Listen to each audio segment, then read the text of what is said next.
ശരീരമൊക്കെ shock അടിക്കും പോലും. Shock അടിക്കാൻ നേരത്ത് ഭയങ്കര വേദനയാണ്, ജീവൻ പോണ വേദനയാണ്. അപ്പം മരിച്ചു പോയി കൊള്ളാൻ തോന്നുന്നു. അപ്പോൾ ഇടയ്ക്കിടയ്ക്ക് എന്നാലും കൊച്ചുങ്ങൾ ഇറക്കണതുകൊണ്ട് കടിച്ച് പിടിച്ചൊക്കെ ചെയ്യും.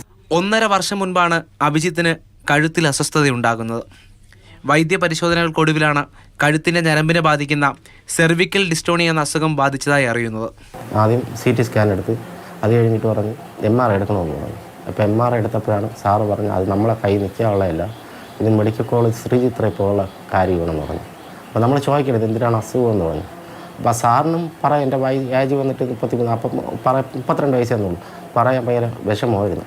അപ്പം ഞാൻ ശ്രീചിത്രയിൽ പോയി അവർ പറയുമെന്നുണ്ട്. ശ്രീചിത്രയിൽ പോയി എന്നെ 1 മണിക്കൂർ വരെ ടെസ്റ്റ് ചെയ്തിട്ട് എല്ലാം പറഞ്ഞു ഇത് അപൂർവ അസുഖമാണ്, സെർവിക്കൽ ഡിസ്റ്റോണിയ എന്ന് പറഞ്ഞ അസുഖമാണ്, വിശാലം ഡേഞ്ചറായിട്ടുള്ള അസുഖമാണെന്ന് പറഞ്ഞു.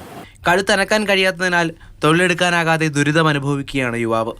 നല്ല വേദനയാണ്, ഇരിക്കാനും കിടക്കാനും ഒന്നിനും പറ്റൂല, ഉറക്കമില്ല, ആഹാരം കഴിക്കാൻ പറ്റില്ല. ആഹാരം കഴിക്കാൻ തൊണ്ടയിൽ ഇങ്ങോട്ട് കിടക്കാൻ ഭയങ്കര ബുദ്ധിമുട്ടാണ്.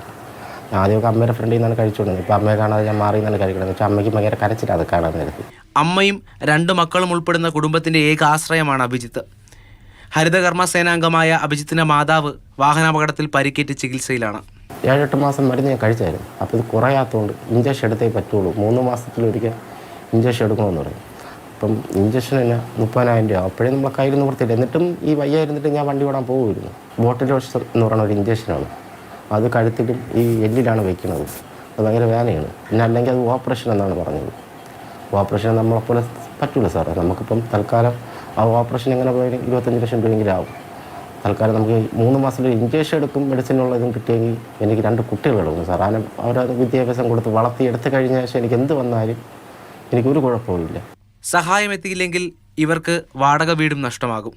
ജീവിക്കാമെന്ന പ്രതീക്ഷയിൽ മുന്നോട്ട് പോകുന്നവർക്ക് താങ്ങാകേണ്ടത് ചുറ്റുമുള്ളവരാണ്. മാതൃഭൂമി ന്യൂസ്, തിരുവനന്തപുരം.